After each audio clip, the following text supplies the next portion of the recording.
13 वंश 13 वंशों के बारे में बताया है। यही 12 पंथ और 13वां वंश ये दास। ये कबीर बानी पृष्ठ 134 पर 134 पर, और ये बोध सागर वही है। 136 37 आपने पढ़ दिया। 134 पे क्लियर किया है। वंश प्रकार, प्रथम वंश उत्तम। अपनात्मा देखिएगा, ये है सत्य। प्रथम हो गया कि द्वादश पंथ काल फुर माना, भूले जीव न जाव ठिकाना, ताते आगम कह हम राख्या, वंश हमारा चूड़ामणि शाखा। यानी ये प्रथम वंश है चूड़ामणि जी, कबीर जी के, ये उत्तम वंश है। यहाँ इसी के बारे में लिखा है 134 पृष्ठ पे कबीर वाणी में। ये वंश प्रकार, प्रथम वंश उत्तम, ये तो चूड़ामणि जी के विषय में है। और दूसरा वंश अहंकारी, ये जो जागू पंथ, ये जागू पंथ नहीं है, उसके बारे में लिखा है। ये दूसरा यागो पंथ,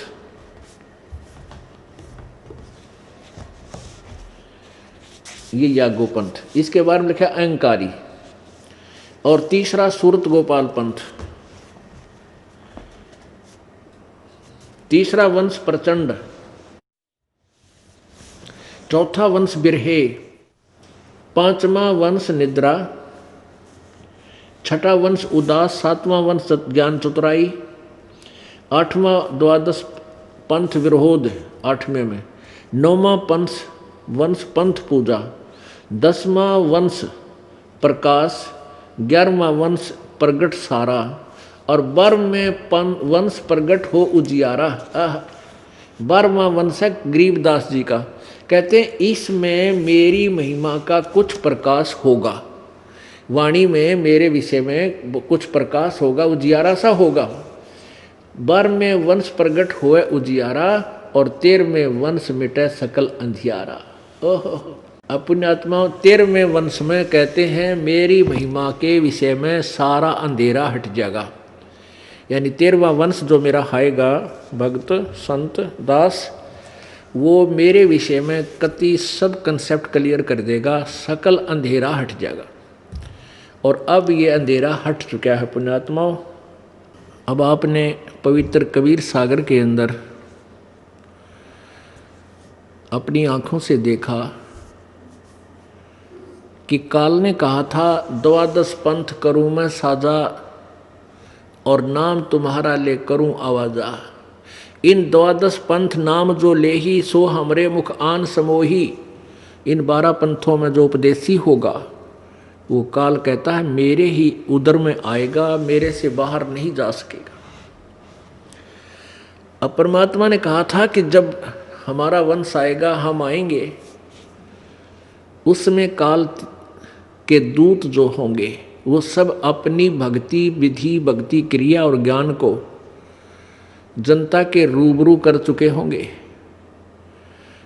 वो 12 पंथ और उसके अतिरिक्त अनेक पंथ और चलाऊं, या विद जीवों को उलझाऊं। उसके बाद ये राधा स्वामी पंथ, ये अंसादेश पंथ, निरंकारी पंथ, धन धन सतगुरु पंथ, और ये जय गुरुदेव पंथ, ये सभी काल के ही प्रेरित पंथ हैं। अब उनमें क्या भक्ति विधि है, उनके पास ज्ञान क्या है, उनके द्वारा रची पुस्तकों में सैकड़ों वर्षों से चला रहा है। और वो नाम क्या देते हैं मोक्ष कराने का, यानी सतलोक जाने का, वो सबके पास विद्यमान है। सबको पता है वो 5 नाम देते हैं, कोई 3 नाम देता है, और कोई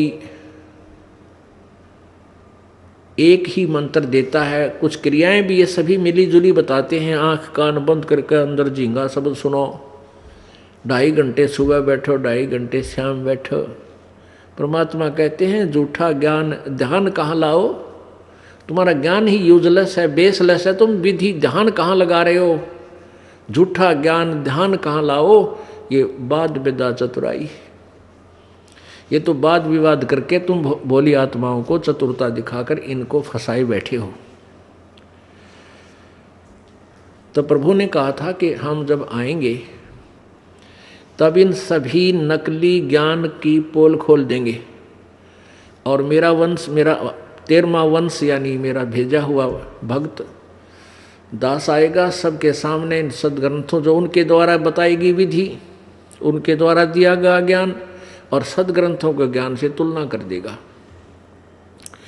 अब ये 12 के 12 पंथ और सारे पंथ एक दिन समय आने पर समाप्त हो जाएंगे, क्योंकि इनकी वास्तविकता के विषय में जानकारी इस दास द्वारा पूरे समाज में फैल चुकी है। ठीक है, जो अनाड़ी टाइप हैं वो अभी मानने को तैयार नहीं, देखते भी नहीं हैं, क्योंकि सुनी सुनाई बातों से कि वो रामपाल तो आलोचना करता है, निंदा करता है, ऐसी उन्होंने धारणा फैला रखी है उनके नकली गुरुओं ने कि उनका ज्ञान नहीं सुनना, तुम गुरु जी की मर्यादा से विहीन हो जाओगे। इसलिए वो भोली आत्मा डर के मारे हमारे ज्ञान को पढ़ना नहीं चाहते, कहीं हम गुरु मर्यादा से ना गिर जाएं। लेकिन हमारे भक्त संघर्षशील हैं, अपने भाई बहनों जो दूसरे पंथों में फंसे पड़े हैं उनको समझाने में, और एक टाइम ऐसा आएगा वो सब एकदम वापस आएंगे, ये पंथ नहीं रहेंगे, ये याद रखना, क्योंकि परमात्मा का वचन है, दास का नहीं। ये 12 पंथ खत्म हो जाएंगे।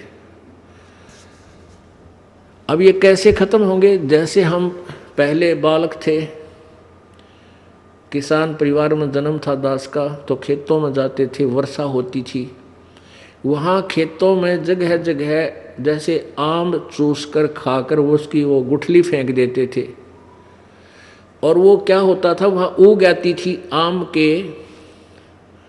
आम का पौधा जब उगता है बहुत सुंदर प्यारा प्यारा होता है, और उसके वैल्यू का, उसकी महिमा का भी पता होता है हमने, तो उसको उठा वहाँ से उखाड़ कर डोल पर लगाते थे, मेड पर, कि वहाँ ये ना तो खेती में हानि करेगा और वहाँ ये बड़ा हो जाएगा। तो जब उनको उखाड़ कर वहाँ से लाते थे,